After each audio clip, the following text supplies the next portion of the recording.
Okay, so we're going to read some of the comments from the Polyamory entry, which I did a reading of the other day and uploaded. Link is in the description.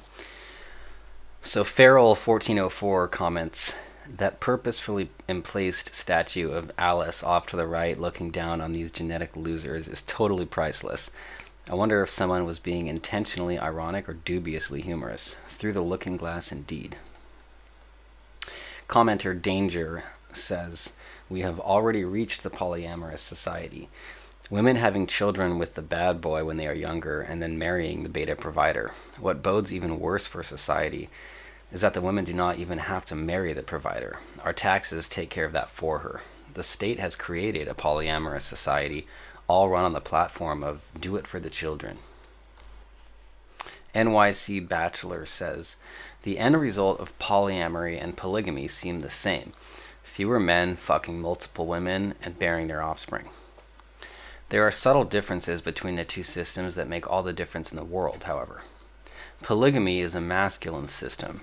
In most polygamous systems, the patriarch chooses where the women go. Female choice is eliminated from the equation, as is the female hypergamous impulse.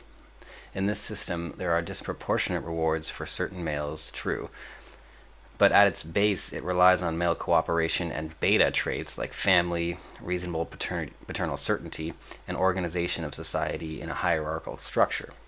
These traits are secondary to its patriarchal nature. The father wants what's best for the daughter/family. Beta male traits can thus be passed on to following generations because financial/social success in this system can be translated into reproductive success.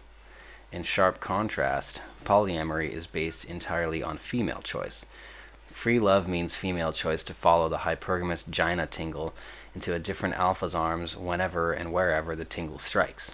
Consequently, the rule of this society is male paternal uncertainty, male peacocking/alpha posturing/competition, and male non-investment in formal familial structures. Alpha traits such as narcissism, psychopathy, violent tendencies, and low future time orientation are passed on instead. So while the end seems the same, fewer men making a larger and disproportionate contribution to the next generation's genetic makeup, the means make all the difference in who is making the contribution. In other words, polyamory is female hypergamy in disguise, not formal polygamy. Commenter Gorbachev remarks, this is all absolutely true. The younger set of women aren't polyamorous, they're hypergamous. The older set of swingers are, well, dried out. They're almost never the hot and sexy singles or divorcees or sexy males or females, ever. It's so rare when you meet a swinger who is attractive, it's remarkable. And anyway, the top men in these groups are getting all the pussy anyway. I've been told this by several swingers on different occasions. Swipples and lesbians and feminists dreaming of some free love for all future should take note. It never works out the way they want it to. Hippies I've known have said the same thing to me. It always fell apart because the men drifted in and out, and the few who were committed did the work of 5 men until they got frustrated with their women fucking all the drifting alpha dick and giving them scraps. Why the fuck feminists don't get this is beyond me. It's so damned obvious it beggars description why anyone will be so willfully blind as to miss it. Commenter Michael C. says, there's a reason why patriarchy came into being in the old days, and why there were no successful polyamorous or matriarchal societies. Consider being a girl in a matriarchal society. It does not mean that you get to run things. It means your mom gets to boss you around. When food is scarce, who is going to get access to your young gina? The handsome young stud who shows up with nothing but a cock and a grin, or the ugly successful hunter who shows up with dinner? A matriarchal society is a brothel society with your mom as the madam. What about the beta men of the tribe? They have little incentive to stick around to protect the tribe and support their sisters pregnant by some alpha male. Their incentive is to move off and go get something they can trade for access to a gina. Any alpha males screwing the hotter women of the tribe have no incentive to stick around if the tribe comes under attack. Their incentive is to run off and be alpha someplace safer. The women of the tribe have an incentive to turn their non-alpha sons gay because gay men have less incentive to wander off to look for gina. Contrast this with a monogamous patriarchal society. The men have an incentive to accumulate property to pass along to children they are confident are theirs. The beta male gets their own women, and thus have a reason to defend the tribal lands. The tribe becomes strong and prosperous, is able to fight off aggression by others, and is able to aggressively take over the lands of weaker matriarchal or matrilineal tribes around them. Eventually, all but the monogamous patriarchal tribes are killed off. Squared writes, now that the female hypergamous instinct has been unleashed on civilization at the expense of lifelong monogamous marriage and family creation, is a polyamorous society where few men monopolize virtually all the women the inevitable end game? It seems to be a self-fulfilling prophecy. In a society that is increasingly populated by men with low future time orientation and narcissistic, psychopathic, violent tendencies, the probability of betas passing on their genes should theoretically decrease from generation to generation. So not only are women socially encouraged to follow their gina tingles into the arms of the nearest alpha cad, this could also become, if it isn't already, a woman's most sound reproductive strategy if she values her child's survival/reproductive chances. Barring massive social and legal reform, highly unlikely, or complete economic collapse, and at this point I don't even think that would be enough, I don't see a way around this. Is there any other way to close Pandora's box, or would that be akin to trying to squeeze the toothpaste back into the tube? So Hartiste responds to this comment and says, there is a lag time to immolation built in by the accumulated largesse of the state. Once that largesse spends itself out, there will be a return to chaos, and the single moms with their bastard thuglings who no longer survive on the generosity of the state will purge themselves from existence, and the pendulum will swing back. Or we will settle into this new old primitive mode and learn to live again like the less civilized ancestors we thought we left behind. A great lie says that progress is inevitable. It isn't, and it needn't point in the direction we envision. Commenter JR says, personally, I have no problem with a bunch of sensitive, ponytail-wearing dweebs joining harems. Almost all elements of the feminist dystopia require the support of beta males. Women can get financial support from the state, they can get sex from alpha cads, and they can get impregnated through science. Even with all that, most women still need male attention. Of all the crappy things you can do to a woman, cheat on her, hit her, steal from her, the one that elicits the biggest response is ignoring her. The more beta males that leave the marketplace, either by learning game and beginning to act like alphas, or by going the omega route and dropping out altogether, the less nonsense the average woman will be able to get away with. This is the really weird thing about the female mind.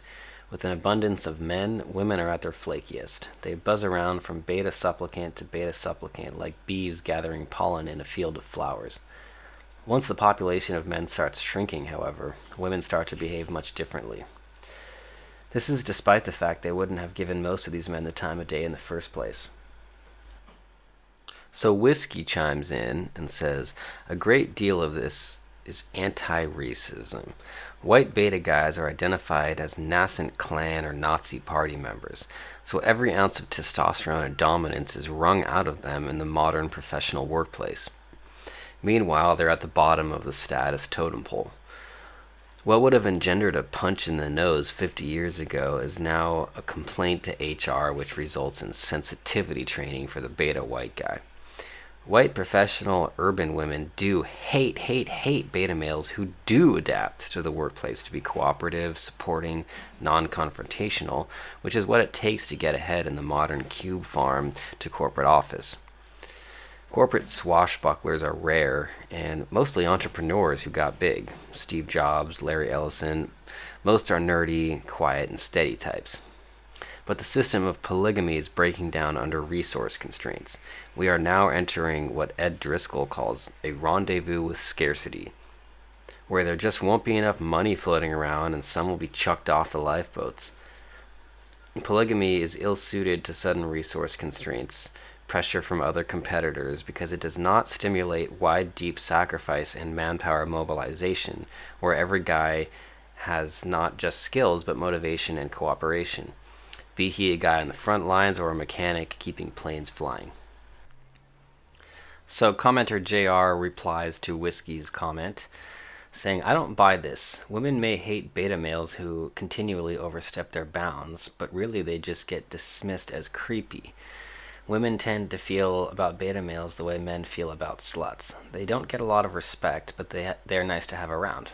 At worst, there may be some small amount of contempt that stems from someone giving you for so little effort that which you know you should have to earn, that being sex for men and attention for women.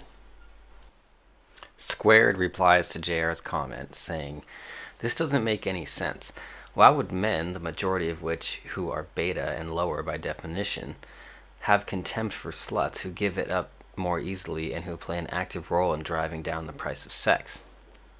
The men hate/don't respect sluts is a cultural meme that has gained traction because large swarms of men needed a way to rationalize their lack of success with women.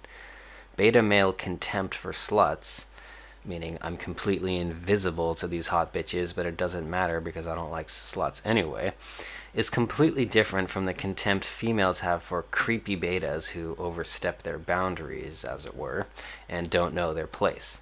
Namely, the former is a hollow defense mechanism meant to assuage some egos. The latter is genuine revulsion.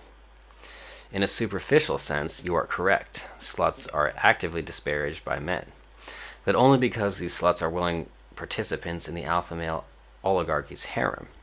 Show me a slut who blows a kiss at one of these beta boy slut haters, and I'll show you a born-again slut apologist. Stop overrating the importance of the chase. So Hartiste leaves a little comment here in response to that, saying, alpha males are repulsed by sluts too, as LTR material. Sluts are great for one-night stands and flings. So that pretty much does it for that comment section. There's still some good ones in there, but there's a lot of threads that kind of wander off into tangents I don't want to get into. Of course, there's always a few poly cucks that like to comment in there, and I look forward to their trolling on this video too. But I recommend looking at the comment section for that article in general, as there's a lot more gold than I was able to cover here.